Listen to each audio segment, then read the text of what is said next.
have learnt about the deviation of light through a triangular glass prism and also electromagnetic spectrum, is it not? As I have told you, apart from visible light, there are many other electromagnetic radiations which are invisible to us. So, the entire spectrum, which consists of visible spectrum and also invisible spectrum, is called the electromagnetic spectrum.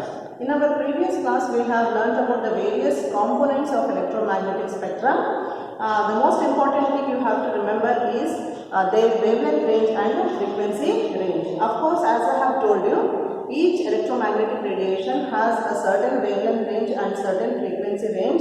There is no sharp boundary which separates any two electromagnetic radiations, but only approximate boundaries between any of the two electromagnetic radiations. So, if you take all the electromagnetic radiations in the increasing order of wavelength, then you should remember that radio waves have the longest wavelength, whereas gamma rays have the least wavelength. So, from gamma rays, if you start, the wavelength goes on increasing up to radio waves. And on the other hand, if you take the frequency range, then gamma rays have got the highest frequency. They are termed as high energy photons, whereas radio waves have got the least frequency. Okay. Now, after having studied about the electromagnetic spectrum and its components, we have to study about the properties and uses of two electromagnetic radiations, that is infrared and ultraviolet radiations. So, here I have written down some of the important points regarding infrared radiations. So, infrared radiations, what is the wavelength range? The wavelength range is found to be from 8000 angstrom units to 10 to the power 7 angstrom units. So, infrared radiations, that region comes just beyond the red end of the visible spectrum. And these infrared radiations were first detected by William Herschel in the year around 1800. Around 1800, these radiations were first discovered. And how you can detect infrared radiations means using a blackened bulb thermometer. So, if you take a thermometer, just apply black color to the bulb of the thermometer. When you move the thermometer from violet to red end of the visible spectrum, then there will be slowly rising the temperature. But as you move the thermometer beyond the red end of the visible spectrum, then there will be rapid rise in the temperature, indicating that the infrared radiations have got some heating effect. So, remember, infrared radiations have heating effect and can be detected by using blackened bulb thermometer. Understood? Next, sources. Now, which are the sources of infrared radiations? Of course, sun is the main source of all electromagnetic radiations, including infrared radiations. Apart from that, we have red hot bodies such as heated iron ball, flame, fire. All these are examples for sources of infrared radiations. Okay, next coming to the properties. In my previous video, I have discussed about some of the properties common to all the electromagnetic radiations. So, all those properties will be applied even to infrared radiations also. So, just like ordinary light, infrared radiations travel in straight lines. Just like visible light, ordinary light, it travels in straight lines. And infrared radiations obey laws of reflection and refraction. Next, infrared radiations do not affect ordinary photographic plates. They do not affect the photographic plates. Then infrared radiations scatter less by the atmosphere. So, when infrared radiation is traveling through atmosphere, it scatters less. Why? Because of its longer wavelength. And they produce heating effect. Infrared radiations produce heating effect. Okay. So, these are some of the properties of infrared radiations. Okay, children. Now, let us study about some of the uses of infrared radiations. Infrared radiations are used by doctors for therapeutic purposes. Therapeutic purposes means suppose some people will have rheumatic pains, is it not? So, to treat rheumatic pains, doctors use this infrared radiations.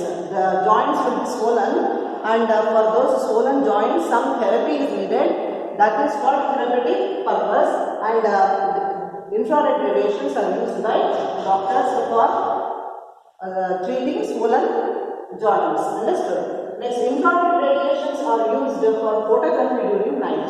Already I have told you infrared radiations will scatter least because of their longer wavelength, is it not? So they can travel very long distances without much scattering, and hence during night times when there is no visible light for photography, we can use infrared radiations. Especially when some photography has to be done on some wildlife and all.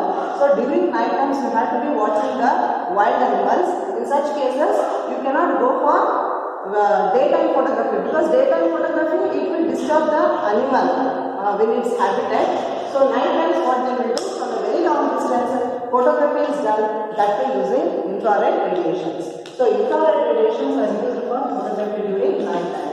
Then, of course, in our daily life also we are using infrared radiations. Infrared radiations will just dry our clothes, is it not? Whenever we hang our clothes, start drying our clothes in a hot sun, infrared radiations from the sun will dry our clothes.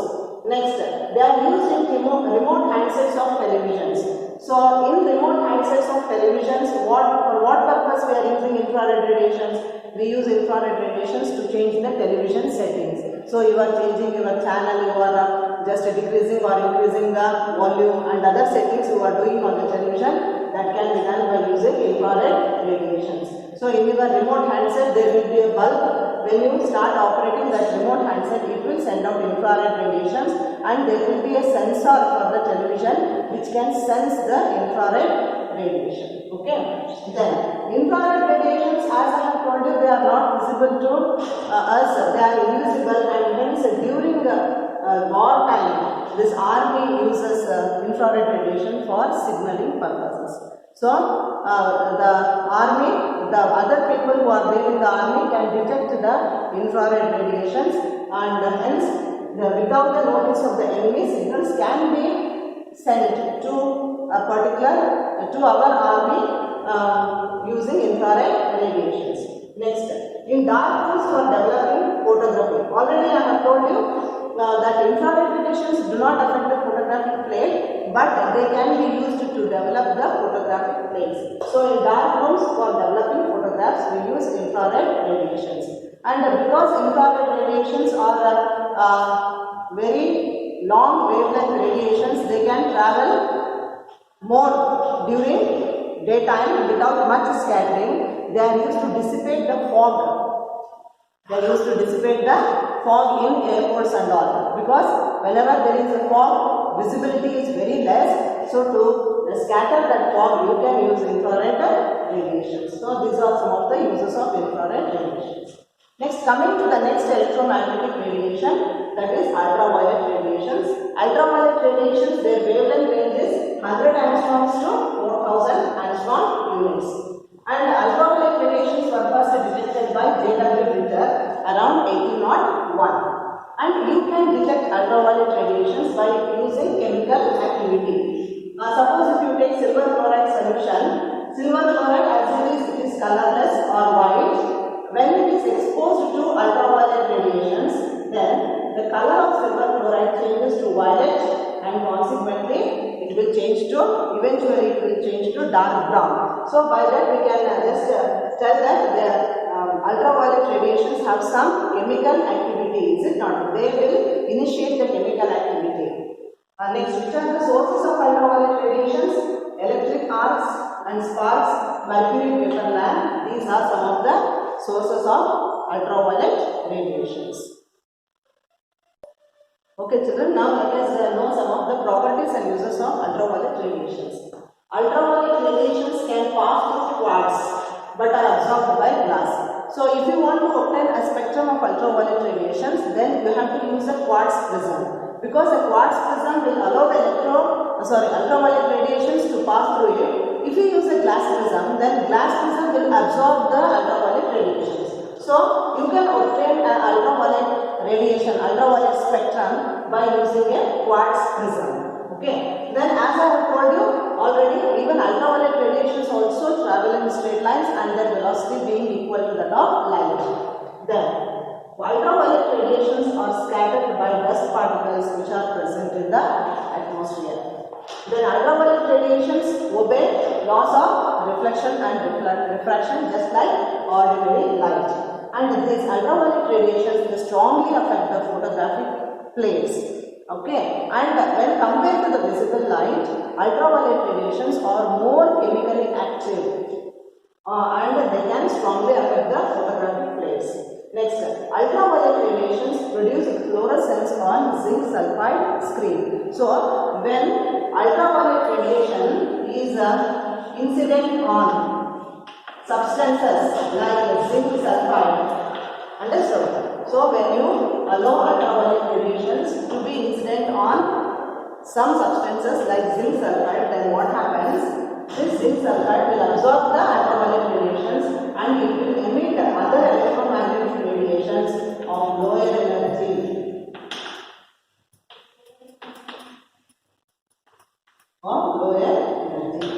So this phenomenon is called a fluorescence. Okay.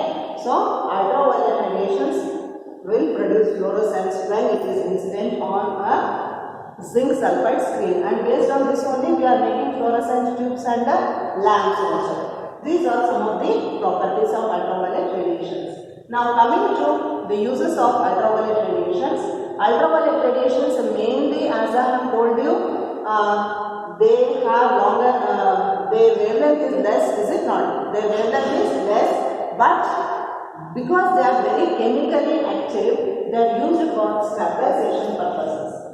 Now stabilization purposes means what? Stabilization is the process where we are making the things free from germs. Suppose you want to sterilize, means you want to sterilize some medical equipments, surgery equipments, surgical instruments. Okay, then you can use ultraviolet radiations. Of course, we can use boiling water also. When you want to sterilize any instrument, you can just put it in boiling water, then it will be sterilized, it will be made germ free. But apart from that, even we can use ultraviolet radiations, especially in hospitals and healthcare units. They will use ultraviolet radiations. There will be a chamber which will send out ultraviolet radiations, and all the surgical equipments, medical equipments, whatever that are being used can be sterilized by using ultraviolet radiations. Even when the water is treated in a treatment plant, then also water is exposed to sunlight, because sunlight mainly contains ultraviolet radiations also, and these ultraviolet radiations helps in making the water germ free. So ultraviolet radiations are used for sterilization purposes. Then ultraviolet radiations are also used to detect purity of germs, precious stones, especially whether it is a original germ or an artificial germ, that can be known by using ultraviolet radiations. And even you can check whether the ghee is adulterated or not. Any adulteration is there for the ghee, that can be done by using ultraviolet radiations. Of course, ultraviolet radiations, they synthesize vitamin D in our bodies. Okay, the sunshine contains vitamin D that can be synthesized by using ultraviolet radiations. These are some of the properties and uses of ultraviolet radiations. In the next session, we shall solve this some 2 or 3 simple numerical problems on the expression C is equal to F lambda. So, I have a problem here for you. Calculate the frequency of yellow light of wavelength 550 nanometers. The speed of light is 3 into 10 to the power 8 meter per second. So, what is the wavelength given for us? Wavelength of a yellow light is given as 550 nanometer. That will be equal to 550 into 10 to the power minus 9 meters. Because we know that 1 nanometer will be equal to 10 to the power minus 9 meters. Okay. Then what is the speed of light? The speed of light is given as 3 into 10 to the power 8 meter per second. Now, use the formula. C is equal to F lambda. What we need to calculate? F is equal to question mark, right? C is equal to F lambda. This implies F will be equal to C by lambda. How much is C given here? 3 into 10 to the power 8 divided by, what is lambda? 550 multiplied by 10 to the power minus 9. Okay. So if you simplify this, you will get the answer as 5.4 into 10 to the power 14 hertz. Okay. So what will be the frequency? I shall write it here for you. Therefore, frequency will be equal to 5.4 into 10 to the power 14 hertz. This will be the frequency of the light. Okay. Copy the solution.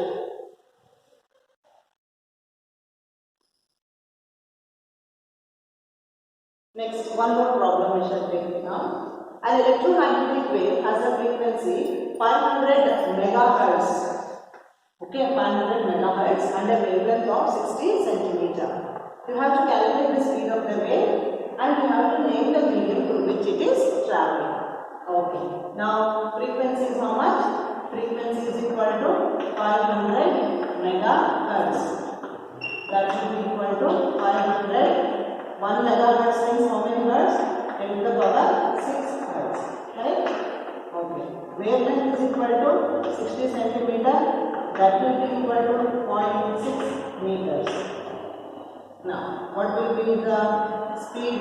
C is equal to F lambda is equal to 500 into 10 to the power 6, right?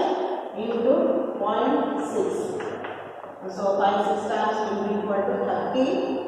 3 into 10 to the power 8 meter per second. This will be the answer. Now, what is the second question? Name the medium through which it is traveling. If you observe the velocity of this electromagnetic wave, the velocity is 3 into 10 to the power 8 meter per second, and we know that the velocity of light in vacuum or air will be 3 into 10 to the power 8 meter per second. So, which will be the medium through which it is traveling? It will be air. Okay, so this is the solution. Okay, children, now let us take one more problem on this topic. The wavelength of X-rays is 0.01 angstroms. Calculate its frequency. State the assumption made, if any. So, what is given for us? The wavelength of X-rays. Wavelength is equal to how much? 0.01 angstrom unit. We know that 1 angstrom unit is equal to how much? 1 angstrom unit will be equal to 10 to the power minus 10 meters. So, this will be equal to 0.01 into 10 to the power minus 10 meters. Okay? This will be the wavelength. What will be the frequency? Frequency we have to calculate. Now, because it is X-rays, it is electromagnetic radiation, we have to assume that the velocity will be equal to how much? 3 into 10 to the power 8 meter per second only. Okay. Now use the formula. C is equal to F lambda. So F will be equal to C by lambda. C is how much? 3 into 10 to the power 8 divided by 0.01 into 10 to the power minus 10. 10 to the power minus 10. So if you simplify this, F will be equal to, so 3 by 1 will be equal to 3 multiplied by 0.01 multiplied by 10 to the power minus 10 will be equal to 10 to the power minus 12. So 10 to the power minus 12 will be in the denominator. In numerator I have 10 to the power 8. 3 multiplied by 10 to the power 8 divided by 10 to the power minus 12. So if you just take 10 to the power minus 12 to numerator, it becomes 3 multiplied by 10 to the power 20 hertz. Right? This will be the frequency of the X-rays. Okay. Now what is the assumption? Any assumptions have we made here? Yes, we have made the assumption. What assumption we have made? Assumption is velocity of X-rays. How much we have taken? 3 into 10 to the power 8 meter per second. This is the assumption here. So these are some of the problems on the expression C is equal to F lambda. Thank you, children.